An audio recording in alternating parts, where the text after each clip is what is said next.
Hello बच्चों। तो मैं राजन सैनी क्लास 12 का केमिकल काइनेटिक्स से बच्चों नेक्स्ट टॉपिक लेकर आए हैं सूडो फर्स्ट ऑर्डर रिएक्शन। जैसा आपको नाम से ही पता लग रहा है, यहाँ पर सूडो वर्ड यूज़ हुआ है, यानी कि सूडो मतलब झूठा, नकली या फिर आभासी। ठीक है, मतलब ऐसी रिएक्शन जो एक्चुअल में होगी तो दिखेगी तो हमें ज़्यादा ऑर्डर की, लेकिन उसको फर्स्ट ऑर्डर माना जाएगा। ठीक है, तो पहले इसकी डेफिनेशन में रेडी कर रहा हूँ बच्चों। The reactions which apparently seem to be of higher order but under certain circumstances behave as a first order। मतलब जो एक्चुअल में दिखेगी आपको ज़्यादा ऑर्डर की, लेकिन कुछ सर्टेन सर्कमस्टांसेस के अंडर वो एक फर्स्ट ऑर्डर रिएक्शन की तरह बिहेव करेगी। ऐसी रिएक्शंस को हम क्या कहते हैं? Pseudo first order reaction. ठीक है बच्चों, एक जनरल रिएक्शन को मैं कंसिडर कर रहा हूँ कि A + B गिव्स प्रोडक्ट्स। ठीक है, डेफिनेशन में कोई प्रॉब्लम नहीं आई होगी। ठीक है, मैं फिर से बता देता हूँ। ऐसी रिएक्शंस जो आपको दिखने में ज़्यादा ऑर्डर की दिखाई देंगी, लेकिन कुछ सर्टेन सर्कमस्टांसेस के अंडर अगर हम देखें तो वो फर्स्ट ऑर्डर रिएक्शन की तरह बिहेव करती हैं। ऐसी रिएक्शंस को हम सूडो फर्स्ट ऑर्डर रिएक्शन कहते हैं।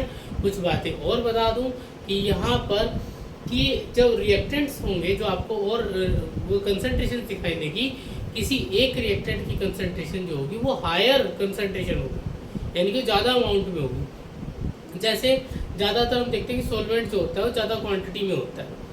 ठीक है, तो ऐसे केस में यहाँ पर उसकी कंसंट्रेशन में बहुत स्मॉल चेंजेस आएंगे, बहुत कम चेंज, जैसे 0.01, इससे भी कम चेंज आ जाते हैं। ठीक है, तो उनको हम क्या मान लेते हैं? कॉन्स्टेंट मान लेते हैं। उनकी कंसंट्रेशन को यहाँ पर कॉन्स्टेंट माना जाएगा।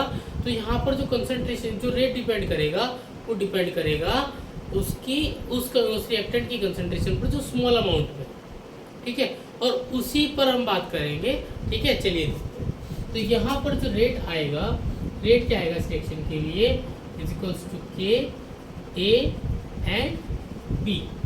ठीक है, लेकिन यहाँ पर मैं कह रहा हूँ आपको कि इन रिएक्शंस में किसी एक की कंसंट्रेशन ज़्यादा होगी, जैसे सॉल्वेंट की कंसंट्रेशन हमेशा ज़्यादा होती है।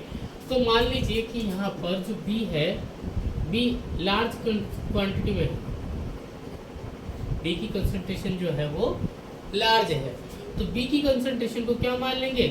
कांस्टेंट मान लेंगे, क्योंकि इसकी कंसंट्रेशन में बहुत कम चेंज आएगा, लिटिल चेंज ऑकर्स। ठीक है, अब इसकी कंसंट्रेशन को कांस्टेंट मान ले तो ओवरऑल रेट किस पर डिपेंड कर रहा है? एक ही कंसंट्रेशन पर। तो इसके लिए रेट क्या लिखा जाएगा? रेट लिखा जाएगा के नोट ए, जहां पर के नोट क्या है?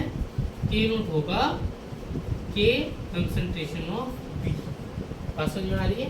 तो अब देखिए बच्चों, ये जो रिएक्शन है ये हमें कैसी दिख रही है? फर्स्ट ऑर्डर रिएक्शन, ये सूडो फर्स्ट ऑर्डर रिएक्शन है, क्योंकि यहाँ पर के नोट क्या लिखा है? के बी। ठीक है, बी क्या है? दूसरा रिएक्टेंट जो ज़्यादा क्वांटिटी में। ये बात समझ में आ रही है? चलिए अब यहाँ पर इसके एग्जाम्पल की बात करते हैं।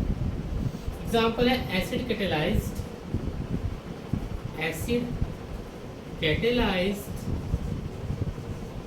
हाइड्रोलिसिस ऑफ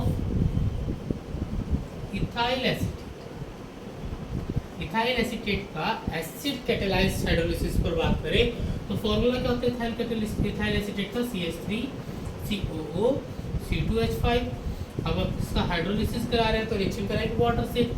ठीक है, H+ की प्रेजेंस में, तो क्या बनेगा? यहाँ पर बनेगा CH3COOH + C2H5OH। इस रिएक्शन में बात करें तो H2O जो है, H2O क्या है? लार्ज क्वांटिटी में है, एक्सेस में है।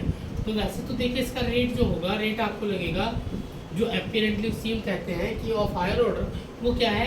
वो रेट हमें दिखाई देना चाहिए ऐसा CH3COO C2H5 और H2। बट हम क्या कह रहे हैं कि एक सॉल्वेंट जो होगा या एक कोई रिएक्टेंट जो होगा वो ज़्यादा कंसंट्रेशन में होगा, जिसको हम क्या मान लेंगे? कांस्टेंट। उसकी कंसंट्रेशन को कांस्टेंट इसलिए माना जा रहा है कि उसकी कंसंट्रेशन में बहुत कम चेंज आ रहा है। बात समझिए, उसकी कंसंट्रेशन में जब बहुत कम चेंज आएगा तो हम मानेंगे कि उसकी कंसंट्रेशन में कोई चेंज ही नहीं हो रहा, उसको कांस्टेंट मान लेंगे। ठीक है, तो यहाँ पर H2 की कंसंट्रेशन को हम कांस्टेंट मान लेंगे तो रेट क्या बन जाएगा? इस रिएक्शन के लिए रेट होगा के नॉट CH3COO C2H5, देखो first order reaction, pseudo first order reaction. ठीक है, एक और एग्जांपल इसकी बात करेंगे। चलिए इसका स्क्रीनशॉट ले लीजिए आप पहले। चलिए बच्चों, मैं इसके एक और एग्जांपल की बात करता हूँ, ये बता दूँ।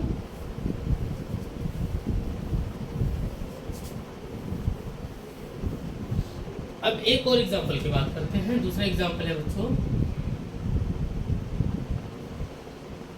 Inversion of cane sugar.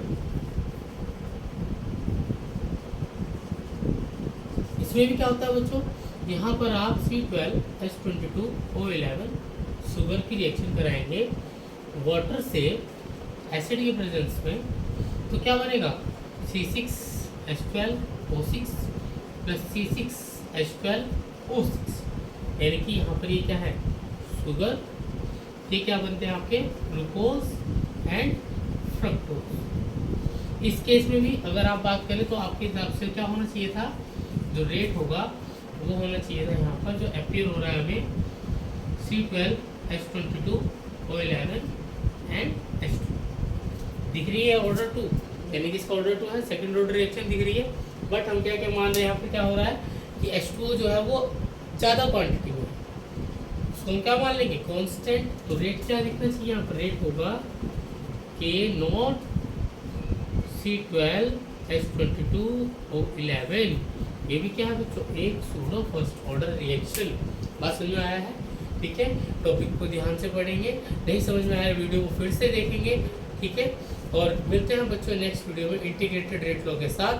ठीक है, तब तक के लिए थैंक यू।